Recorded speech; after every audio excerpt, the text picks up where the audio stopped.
Celui qui est en Jésus, une pleine confiance, jamais ne chancelle plus, compléter sa délivrance par la foi.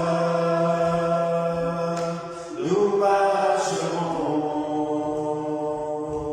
par la foi, nous triompherons par la foi. Mon Rédempteur me rendra plus que vainqueur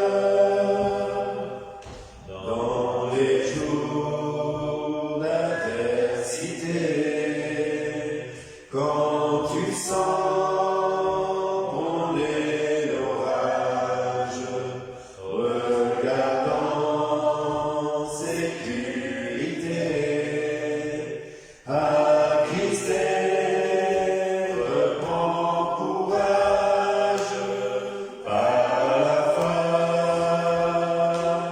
Nous marcherons par la foi, nous triompherons par la foi. Mon Rédempteur me rendra plus que vainqueur. Quand Satan veut te troubler, enlever ton espérance, ton passé te reprocher, que Christ soit ton assurance par la foi. Nous marcherons par la foi, nous triompherons par la foi. Mon Rédempteur me rendra plus que vainqueur. Par la foi, je marcherai en comptant sur ses promesses. Par lui je triompherai en tout temps de mes détresses. Par la foi, nous marcherons par la foi, nous triompherons par la foi. Mon Rédempteur me rendra plus que vainqueur. Soyez bienvenus dans la maison du Seigneur, que vraiment on puisse marcher par la foi. Alors, il y a beaucoup de choses que j'ignore, mais c'est quand lui, j'ai toute mon assurance, il est réel en moi. Amen. Il est bien des noms que j'ignore, il est des lieux bien inconnus, mais il est une chose encore, que dans mon cœur, ce n'est plus moi, mais c'est Jésus. Dieu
Dieu est réel, car dans mon cœur, je l'aperçois.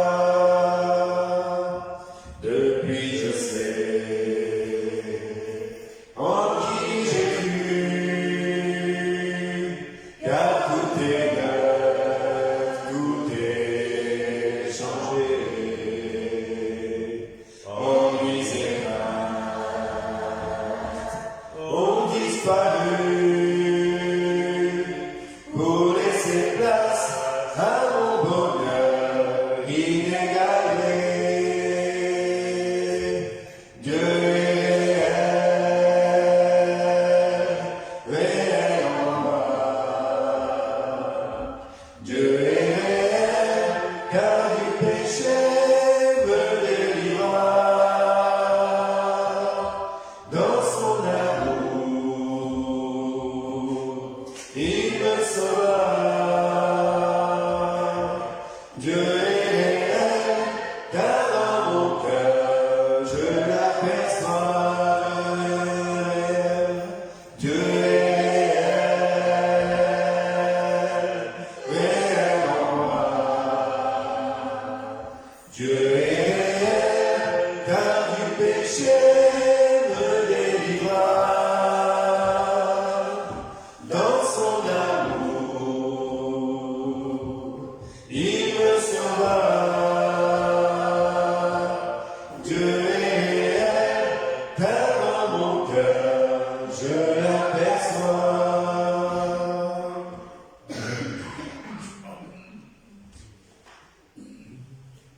Sur le chemin va sans peur, car Jésus est devant toi.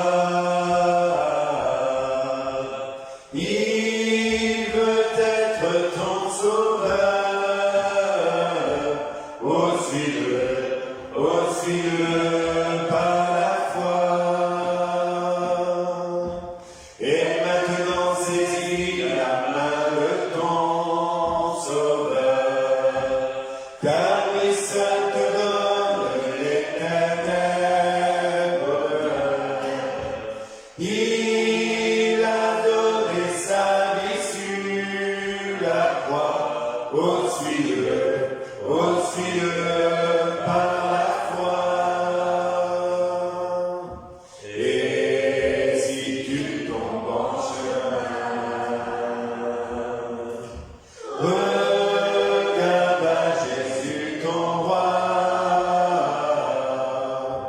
Il est dans le lieu très saint, et il prie pour toi.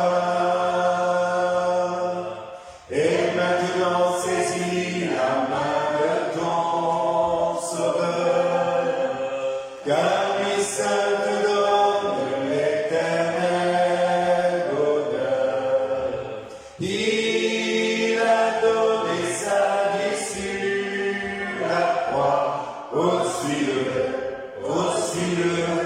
par la foi. Réjouis-toi chaque jour et chante à ce Dieu d'amour. Il t'a sauvé du péché et t'a élu pour l'éternité.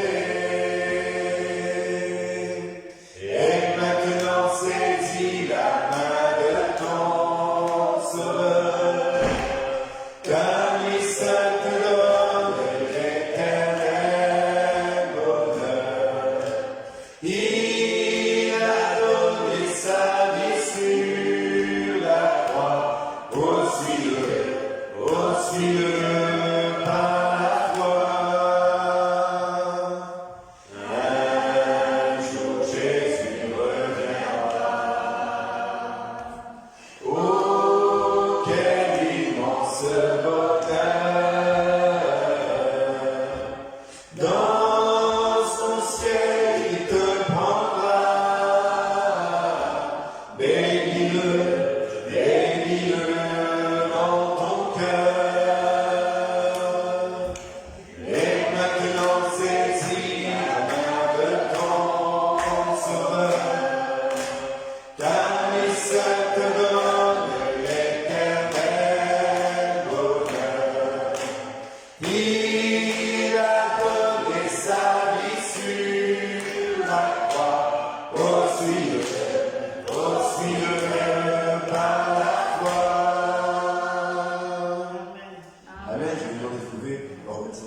Éternel, je te bénis, je te rends grâce, Seigneur, parce que tu nous tiens dans tes mains chaque jour. Seigneur, en tant que ton peuple, nous pouvons dire que nous sommes la lumière de tes yeux. Et Seigneur, rien ne passe sans que tu aies un regard sur nous. Seigneur, merci pour ta bienveillance, merci pour ton amour, pour ta fidélité. Merci que tu fais tout ce qu'il faut pour que nous ne trébuchions pas, mais quand nous tombons, Seigneur, tu nous relèves. Seigneur, merci pour tant de grâce et d'amour. Seigneur, nous te réclamons, Seigneur, ta bénédiction ce soir. Merci pour ta présence au milieu de nous. Seigneur, passe parmi les rangs, Seigneur, visite chacune et chacun en particulier, Seigneur, selon les besoins que tu connais, les besoins qui soient du cœur, du corps, de l'âme, Seigneur, alors, accorde à chacun, Seigneur, selon ta volonté. Seigneur, entends les prières, entends les cris, Seigneur, que tous faisons monter vers toi. Seigneur, nous voulons penser à tous ceux qui sont derrière les écrans, peut-être, ou qui sont chez eux seuls, Seigneur, nous voulons te les porter, Seigneur. Seigneur, ensemble, Seigneur, nous voulons te les apporter, Seigneur, à ton trône de gloire, Seigneur, nous réclamer, Seigneur, leur part de bénédiction aussi. Seigneur, nous savons que tu ne les oublies pas non plus, Seigneur, mais ensemble, Seigneur, d'ici. Te demandons, Seigneur, guéris, sauve. Convainc aussi, Seigneur, de péché, Seigneur, de justice et de jugement, Seigneur. Et que tu puisses parler de par ton Saint-Esprit, Seigneur, à tous ceux qui se perdent, mon Éternel. Que ta parole puisse leur retentir dans leurs pensées. Seigneur, ces paroles qu'ils ont pu entendre un jour, Seigneur, fais-les retentir, Seigneur, de par ton Esprit Saint. Seigneur, nous réclamons tous nos bien-aimés, Seigneur. Pour toi, ô Éternel, nous savons que ta volonté, c'est de sauver tous, Seigneur. Alors, tous ceux qui nous aimons, même ceux que nous n'aimons pas, Seigneur, nous voulons te les apporter. Seigneur, pour que tu puisses les sauver.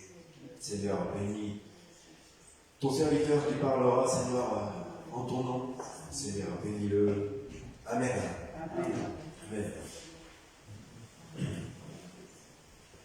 Fraîche rosée descend sur nous. Amen. Comme une terre atterrée, soupire après l'eau du ciel, nous appelons la rosée de ta grâce Emmanuel. Fraîche rosée, descendez sur nous tous, ô divines ondées, venez arroser-nous. Viens au salutaire pluie, esprit de grâce et de paix, répands-nous une vie qui ne tarisse jamais. Fraîche rosée, descendez sur nous tous, ô divines ondées, venez arroser-nous. Ne laissons-nous rien d'aride qui ne soit fertilisé, que le cœur le plus avide soit pleinement arrosé. Fraîche rosée, descendez sur nous tous, ô divines ondées, venez arroser-nous. Oui, que les déserts fleurissent sous tes bienfaisantes eaux, que les lieux secs verdissent et portent des fruits nouveaux. Fraîche rosée, descendez sur nous tous, ô divines ondées, venez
l'honneur et la louange, la gloire pour ton nom. L'honneur et la louange, la gloire pour ton nom. Tes voies sont justes et véritables, Roi des nations, Roi des nations. Combien tu es digne, Roi, de recevoir pour toi l'honneur et la louange, la gloire pour ton nom. L'honneur et la louange, la gloire pour ton nom. Qui ne te craindrait, ne te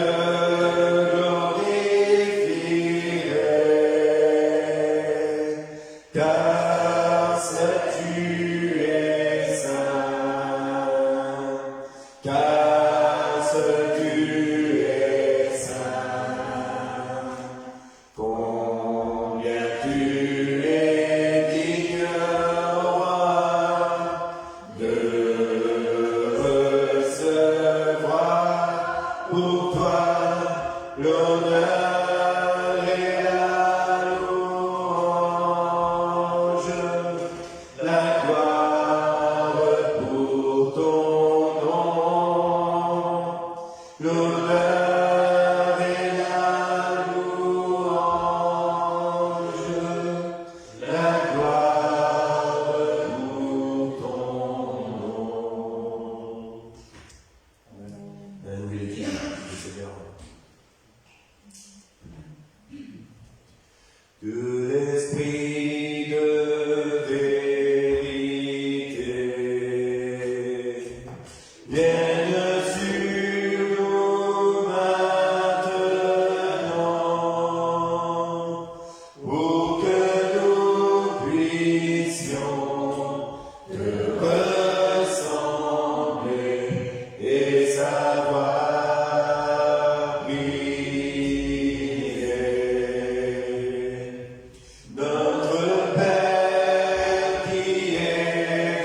sainteté à l'éternel.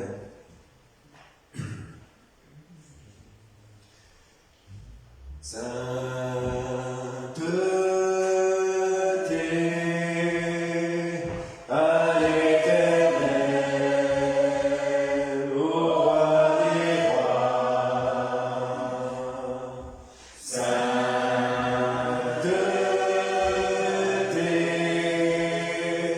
à toi, Seigneur, je chanterai. Sainteté à toi, Jésus. Sainteté à toi, Seigneur. Sainteté à toi, Jésus. Sainteté à toi, Seigneur. Seigneur, je t'aime, j'aime tes voies, j'aime ton nom. Seigneur, je t'aime, toute ma vie, je redirai. Sainteté à toi, Jésus. Sainteté à toi, Seigneur. Sainteté à toi, Jésus. Sainteté à toi, Seigneur. Seigneur, je t'aime, j'aime tes voies, j'aime ton nom.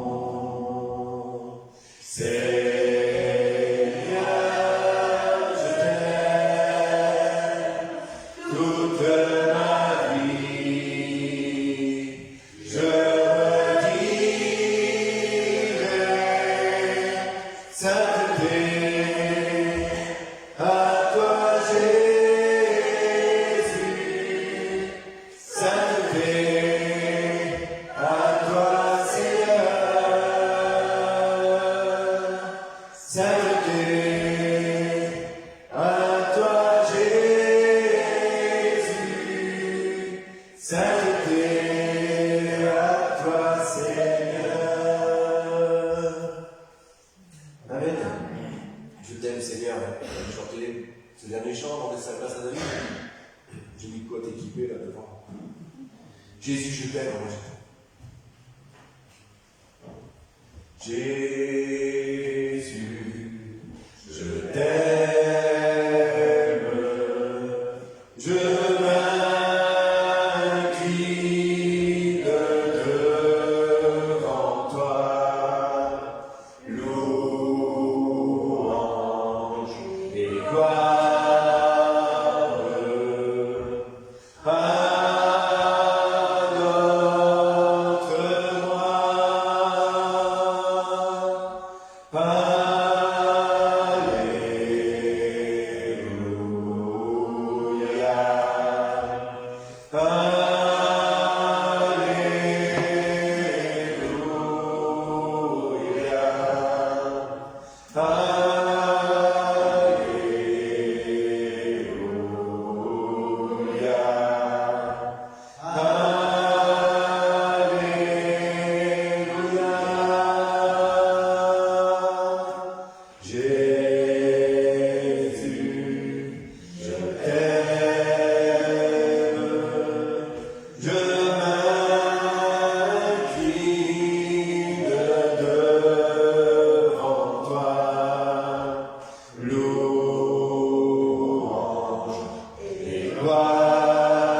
Bonsoir.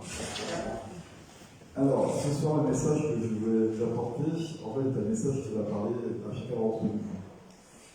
En fait, à l'approche de la défaite, notamment l'élément le plus important pour nous tous, c'est la naissance de Jésus.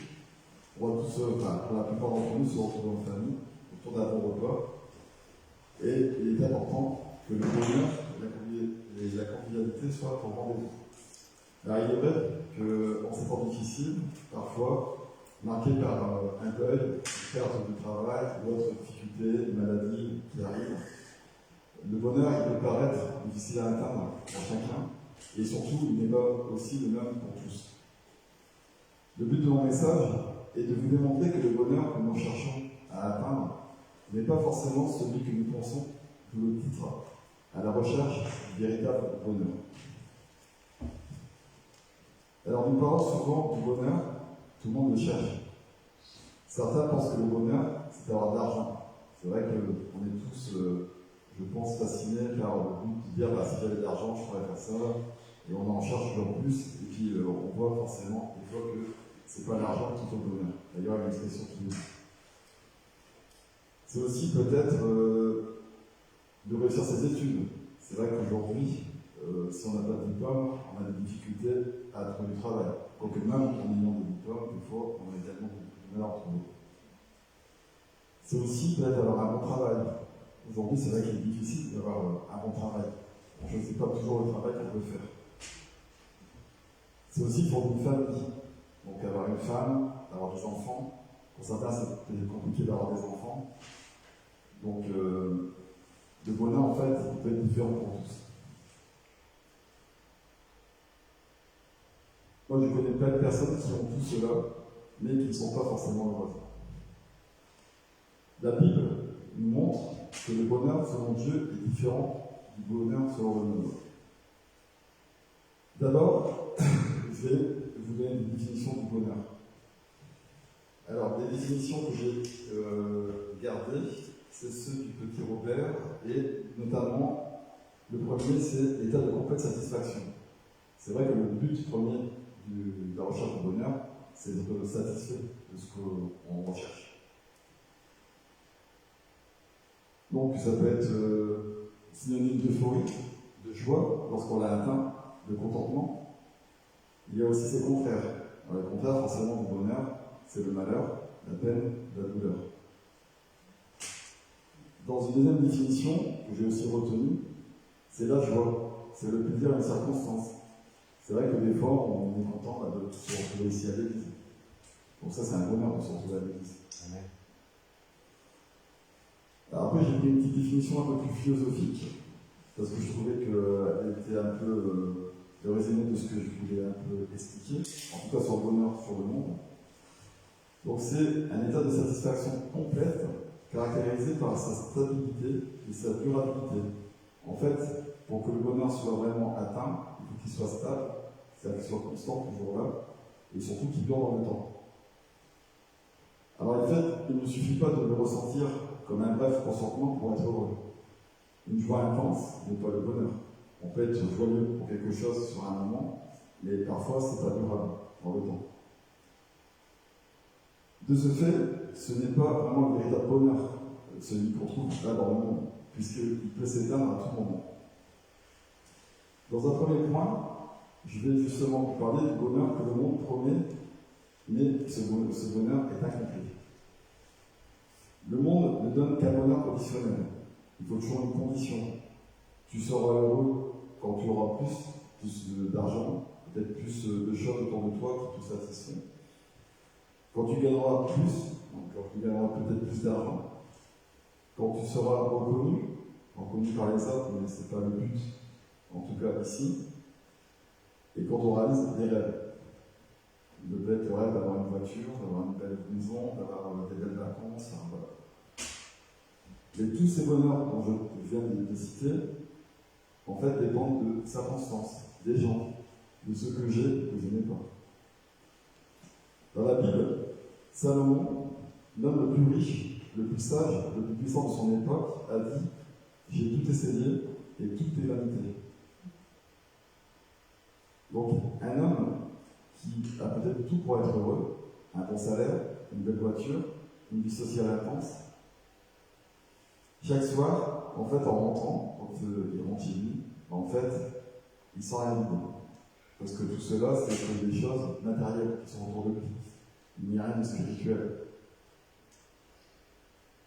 Lorsque cet homme, si vous le mettez face peut-être à une situation, une personne peut-être comme nous, qui lui parle de Dieu, là il va peut-être commencer à dire bah oui, Dieu me cherche. Et là il va peut-être justement se détacher du bonheur matériel et découvrir que le bonheur, ce bonheur du monde matériel ne suffit pas.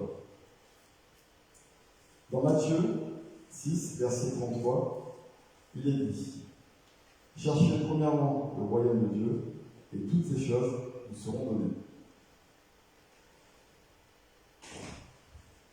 Alors, nous passons souvent notre temps à courir après les choses. Chaque jour, dans la semaine, c'est vrai qu'on est toujours en train de chercher à gagner du temps pour faire plein de choses, et puis en final, on fait que ça, le temps passe vite. On est dimanche soir, on arrive, on est vendredi soir, on arrive passer notre semaine parce qu'on est sans cesse en train de courir après les choses. Alors que Dieu nous dit: cherchez-moi d'abord et le reste suivra naturellement. Combien de personnes veulent réussir? Carrière, projet, voyage, et combien ont forcé et ils ont vécu à burn-out, une dépression. Dans ce moment de faiblesse, ils ont prié pour la première fois et depuis longtemps. Ils se sont soudainement retrouvés en priant, en disant: Seigneur, j'en veux plus. Sois le premier dans la vie, et la paix est revenue. Amen. Donc le bonheur vient quand Dieu prend la première place. Ça, c'est le premier point à retenir.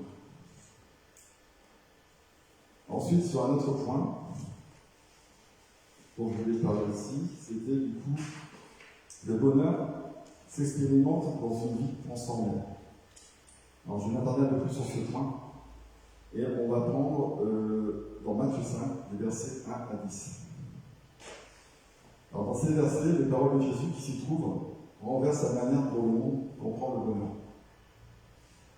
Donc voyant la foule, Jésus monta sur la montagne, et après qu'il se fut assis, ses disciples s'approchèrent de lui. Puis, ouvrant la bouche, il les enseigna et dit: heureux les pauvres en esprit, car le royaume des cieux est à eux. Heureux les affligés, car ils seront consolés. Heureux les débonnaires, car ils hériteront la terre. Heureux ceux qui ont faim et soif de la justice, car ils seront rassasiés. Heureux les miséricordieux, car ils obtiendront miséricorde. Heureux ceux qui ont le cœur pur, car ils verront Dieu. Heureux les artisans de paix, car ils seront appelés fils de Dieu. Heureux ceux qui sont persécutés pour la justice, car le royaume des cieux est à eux. Jésus ne parle pas ici d'un bonheur facile ou superficiel. Il nous montre un bonheur profond, enraciné en Dieu, qui transforme notre manière de vivre, même dans les épreuves. Alors nous allons reprendre quelques-uns de ces versets. Donc dans un premier point, je vais aborder le bonheur ne dépend pas de ce que nous possédons. Et Jésus le dit d'ailleurs: heureux les pauvres en esprit, car le royaume des cieux est à eux. Être pauvre de cœur, ce n'est pas être misérable. C'est reconnaître que sans Dieu, nous ne pouvons rien faire. Je vais donner un exemple. Donc, encore un exemple avec des personnes qui ont peut-être un bon salaire, une belle maison, et qui vivent dans la peur de perdre tout cela. Parce qu'ils ont toujours la peur de perdre les biens matériels. Leur joie dépend de ces biens. Et à l'inverse, on peut connaître parfois, ici, ou dans vos connaissances, des frères et des sœurs qui ont peu de choses, mais qui prient, et qui font confiance à Dieu, et qui gardent la paix dans leur cœur. Donc le vrai bonheur commence quand nous disons: Seigneur, j'ai besoin de toi.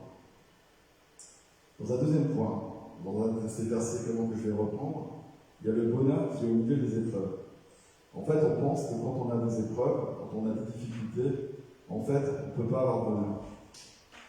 Mais Jésus dit, heureux les affligés, car ils seront consolés.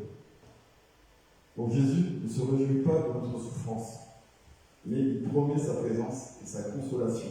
Et ça, c'est le plus important. Donc je vous donne un autre exemple. Une personne qui perd son travail, ou qui traverse une maladie, ou un deuil. En fait, la douleur est là, elle est réelle. Et quand cette personne s'appuie sur Dieu, elle découvre une paix que le monde ne peut pas expliquer. Je l'ai même moi vécu. Ce n'est pas la situation qui change immédiatement, mais le cœur qui est soutenu par Dieu. Vous ressentez une paix intense, une paix vraiment qu'elle ne peut pas être, enlevée. Il y a plein de choses qui peuvent vous arriver, cette paix est là, elle vous rassure, elle vous apaise chaque jour. Donc le bonheur chrétien, ce n'est pas rire tout le temps, c'est savoir que Dieu ne nous abandonne jamais. Dans un troisième point, je vais aborder le bonheur dans l'amour et le pardon. Donc dans le verset également, Jésus dit « Heureux les artisans de paix, car ils seront appelés fils de Dieu ». Donc en fait, le bonheur est présent, il n'est pas présent dans la colère, il ne conduit pas dans la colère, ni dans la rancune, ni dans la vengeance. Dans n'importe quelle situation, les conflits peuvent faire beaucoup de dégâts. On rencontre chaque jour, dans notre travail, peut-être dans notre maison, dans les lieux publics, dans les choses de la vie, vous les voyez dans le reportage quand vous regardez les informations. Les conflits sont présents un peu partout. Mais quand quelqu'un choisit de pardonner, de demander pardon, de rétablir la paix, en fait, il se libère lui-même. Le pardon ne change pas toujours l'autre, mais il change le cœur, notre cœur. Dieu nous appelle à être des instruments de paix, car là où il y a la paix, il y a la joie. Dieu ne nous offre pas seulement un bonheur extérieur, mais un cœur nouveau, capable de le vivre. Donc le vrai bonheur, il vient de l'intérieur de nous, de notre cœur, de ce qu'on pense, de ce qu'on va faire pour justement régler la situation, et pas des événements extérieurs. Il faut éviter tout ce qui est rancune, la vengeance, il faut savoir pardonner. Dans un cinquième point, je vais aborder le bonheur se multiplie quand on le partage. Jésus a dit, il y a plus de bonheur à donner qu'à recevoir. Le bonheur égoïste s'éteint, le bonheur partagé se multiplie. En effet, quand vous êtes heureux, quand vous venez ici à l'église, que vous allez rencontrer chacun, les frères, les sœurs, et qu'on est heureux, on distribue le bonheur, et en fait, en voyant le bonheur de l'un, ça rend le bonheur aux autres. En fait, si on prend un exemple, une personne qu'on veut aider qui est en détresse, sans domicile fixe par exemple, juste en lui parlant, en lui donnant de quoi manger et boire, le bonheur ressenti, le bonheur de se sentir vu, de ne pas être évité, de pouvoir avoir un dialogue social, constitue peut-être plus de bonheur que de juste jeter une pièce à terre et de faire comme si on ne le voyait pas. Juste de éviter de pouvoir en parler. Et quand vous faites ça, le bonheur ressenti vous donne encore l'envie de le refaire avec d'autres personnes. Le bonheur que nous gardons, quand on ne distribue pas, en fait, peut mourir en nous.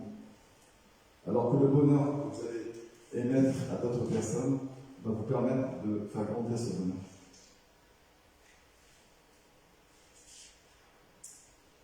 Seule la parole de Dieu nous révèle aujourd'hui ce que est le bonheur. La volonté de Dieu pour les hommes. Lorsque Dieu a créé l'homme, il a voulu qu'il soit heureux. Vous vous souvenez dans la Genèse. Et c'est pour cela qu'il l'a placé dans un jardin accompagné d'une femme. Il leur a donné pour ordre de ne pas toucher l'arbre de la connaissance du bien et du mal. Et nous connaissons tous la suite. Dieu a cependant promis, malgré leurs fautes, de leur venir en aide. Plusieurs millénaires plus tard, ce que Dieu a promis s'est accompli, puisque Jésus fut envoyé parmi les hommes pour redonner le bonheur aux hommes. Jésus est donc la clé de notre bonheur. Dans Matthieu 11, dans les versets 25 à 30, Jésus a prêché sur le bonheur dès ses premières prédications publiques. En ce temps-là, Jésus prit la parole et dit : Je te loue, Père, Seigneur du ciel et de la terre, ce que tu as caché ces choses aux sages et aux intelligents, et de ce que tu les as révélées aux enfants. Oui, Père, je te loue de ce que tu as voulu ainsi. Toutes choses m'ont été données par mon Père, et personne ne connaît le Fils, si ce n'est par le Père. Personne non plus ne connaît le Père, si ce n'est le Fils, et celui à qui le Fils veut le révéler.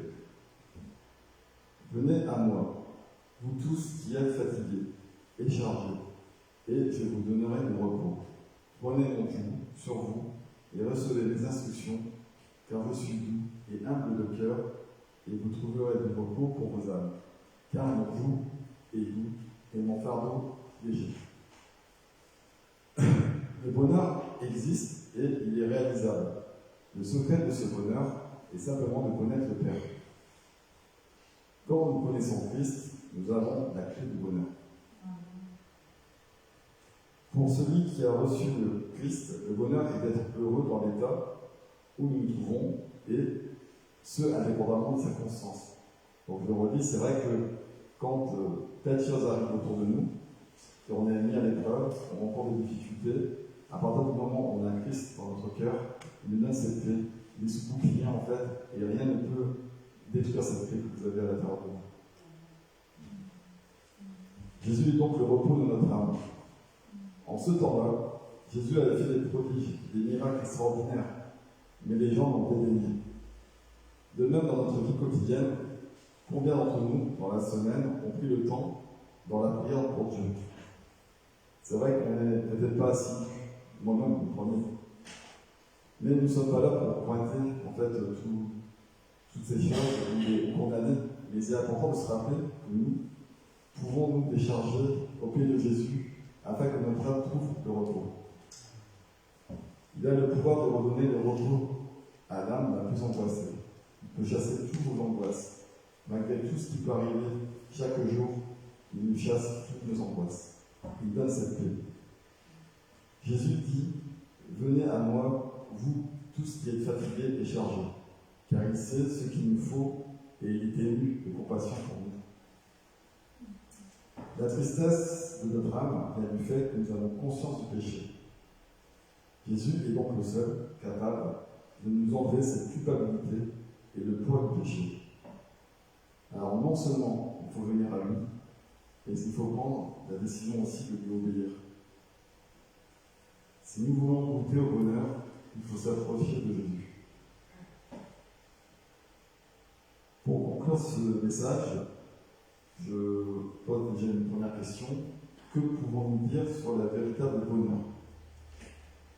Alors, si on reprend les différents points, le vrai bonheur, on peut retenir qu'il n'y a pas de monde, qui vient de la présence de Dieu, se trouve en mettant Dieu en premier dans toutes les choses qu'on fait, il naît d'un cœur transformé et se multiplie quand on le partage. Le bonheur selon Dieu n'est pas l'absence de problème, je le répète, mais la présence de Dieu dans nos problèmes. Il est là pour nous trouver, pour nous protéger, pour nous donner cette paix et pouvoir combattre mieux les épreuves. Il naît d'un cœur humble qui reconnaît qu'il a besoin de Dieu. Il grandit dans la douceur, le pardon, la miséricorde. Il se fortifie quand nous choisissons l'amour plutôt que la vengeance, la paix plutôt que la haine. Le monde dit « heureux celui qui possède », Jésus dit « heureux celui qui donne ».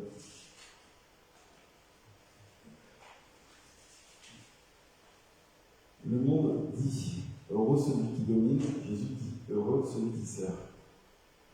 Car le vrai bonheur n'est pas de vivre pour soi, mais de vivre avec Dieu et pour les autres. C'est un bonheur profond, durable, que personne ne peut nous enlever. Frères et sœurs, demandons au Seigneur la grâce de chercher ce bonheur-là. Un bonheur qui traverse les épreuves, un bonheur enraciné dans l'espérance, et un bonheur qui commence ici-bas et s'accomplit dans la vie éternelle. J'ai une question encore. Quel bonheur cherches-tu aujourd'hui? Celui du monde ou celui de Dieu? Moi, j'ai choisi. Je veux, en fait, ton bonheur, ta paix, ta joie, qui accepte de me mettre au centre, de transformer ma vie. Je veux marcher avec lui. Et vous? Après ce message, après ces questions, nous allons maintenant prier. Alors Seigneur, donne-nous un cœur qui te cherche d'abord. Remplis-nous de ta présence. Guéris nos blessures. Transforme nos vies. Et fais de nous des témoins de ton amour.